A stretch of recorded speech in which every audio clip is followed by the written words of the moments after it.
Shalom, good morning to all. ప్రియులారా, అనుదిన కృపా వాక్యం అనుదినం మనం వింటూ ఆత్మీయంగా బలపరచబడుతున్నాం కదా.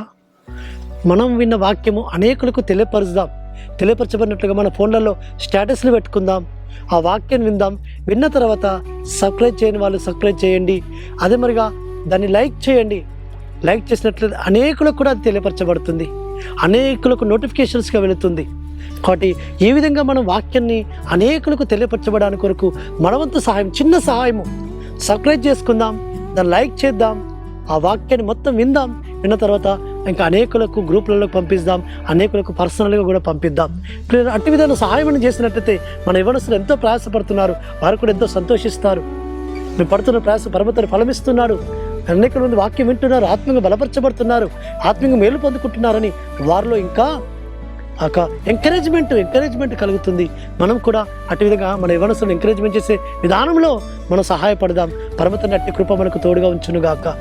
ఇద్దరం అనుదిన కృప లేఖన భాగం మనం చూసుకుంటుంటే కీర్తన గ్రంథం 64వ అధ్యాయము 10వ వచనంలో యథార్థ హృదయులందరూ అతిశైలుదురు. అవును ప్రియులారా, యథార్థ హృదయులందరూ ఎప్పుడు కూడా పరమతండ్రి వారికి తోడుగా ఉండి వారిని ఉన్నత స్థితిలో నడిపిస్తాడు. కాబట్టి వారు అతిశైలుదురు.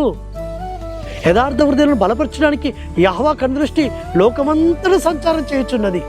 ఎవరైతే యథార్థ హృదయంతో ఉంటారో, అంటే ఏ విధంగా కపటం లేకుండా, వేషధారణ లేకుండా, ఏ విధంగా కల్మషం లేకుండా, యథార్థంగా హృదయంలో ఏముంటుందో అదే పైకి మాట్లాడుతూ, పరమతని యథార్థంగా ఆయన ఆజ్ఞను అనుసరిస్తూ, యథార్థంగా ఇతరులను ప్రేమిస్తూ, యథార్థంగా ఇతరులను కనికరిస్తూ, యథార్థ హృదయముతో నడుచుకుంటుంటే యథార్థ హృదయాలను పరమతని తప్పక ఆశీర్వదిస్తాడు, తప్పక వర్ధలింపజేస్తాడు, తప్పక వారిని ఆయన ఏం చేస్తారట, వారు అతిశైలించే విధానంలో వస్తాడు. కాబట్టి వారు సంతోషభరితులవుతారు, అతిశైలుతారు. యథార్థ హృదయులుగా వారిని పరమతని బలపరుస్తాడు. ప్రియులారా, ఎవరైతే యథార్థ హృదయం ఉండక కపటముతో, వేషధారణతో ఎవరైతే ఉంటారో వారి ప్రార్థన వినడు పరమతన్ని. యథార్థవంతుల ప్రార్థన పరమతనికి ఇష్టము, వారి ప్రార్థన వింటాడు. యథార్థ హృదయంతో నీతిని అనుసరిస్తున్న వారి తరంలోనే కాదు, వారి తర్వాత తరం వారిని కూడా ఆశీర్వదిస్తాడు.